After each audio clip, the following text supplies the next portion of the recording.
तर जय महाराष्ट्र विद्यार्थी मित्रांनो, पुन्हा एकदा स्वागत आहे तुमचं आपल्या यूट्यूब चॅनेलवर. तर मित्रांनो, हा आहे 2025चा पेपर.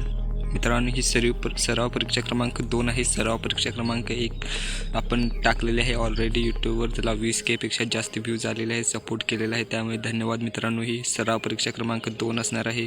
विषय मराठी 2025ची सराव परीक्षा म्हणजे सराव पेपर म्हणजे 2025चे पेपर लक्षात घ्या मित्रांनो. 25ला हेच पेपर येणार आहेत, त्यामुळे पाहून घ्या. 2025चं प्रश्नपत्रिका मित्रांनो, विषय मराठी असणार आहे. सराव परीक्षा 1 आणि सराव परीक्षा 2 या परीक्षांपैकी कोणतीही एक पेपर तुम्हाला परीक्षेला येणार आहे मित्रांनो, त्यामुळे तोही पेपर पाहून घ्या. 20K पेक्षा जास्त लोकांनी त्याला सपोर्ट केलेला आहे, यालाही तसाच सपोर्ट करा मित्रांनो. आणि तसेच मित्रांनो, भरपूर लोक कमेंट करतात आपल्याला की इंग्लिशची टाका प्रश्नपत्रिका, हिंदीची टाका, सर्व विषयाच्या प्रश्नपत्रिका आपल्या चॅनलवर ऑलरेडी अपलोडेड आहेत मित्रांनो, त्यामुळे एकदा अवश्य पाहून घ्या. चॅनल नवीन आला असाल तर चॅनलला सबस्क्राईब करा. व्हिडिओला जराही स्किप करू नका, पूर्ण बघा व्हिडिओ. शेवटपर्यंत संपूर्ण माहिती दिलेली आहे मित्रांनो. थोडक्यात प्रश्नपत्रिका कशी आहे ते दाखवून देतो, एक्सप्लेन करत नाही, तुम्हाला माहितीच आहे परीक्षा कशा असतात, ते प्रश्नपत्रिका कशा असतात, त्या मी भरपूर वेळा सांगितलं आहे मित्रांनो. मागील सर्व व्हिडिओ बघा. 2024च्या प्रश्नपत्रिका पाहिजे असतील तर त्याही बघा मित्रांनो. पूर्ण माहिती सविस्तर या व्हिडिओमध्ये दिलेली आहे. पूर्ण व्हिडिओ बघा, जरा स्किप करू नका. तर जराही वेळ न घालवता आपण आपल्या व्हिडिओला सुरुवात करूयात.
तर मित्रांनो, आजच्या व्हिडिओमध्ये एवढंच होतं. जर तुम्हाला याची PDF फाईल पाहिजे असेल तर कमेंटमध्ये मराठी अशी कमेंट करा, लगेच तुम्हाला PDF फाईलची लिंक भेटून जाईल. तर पुन्हा भेटू एका नवीन आणि इंटरेस्टिंग व्हिडिओसोबत. तोपर्यंत धन्यवाद.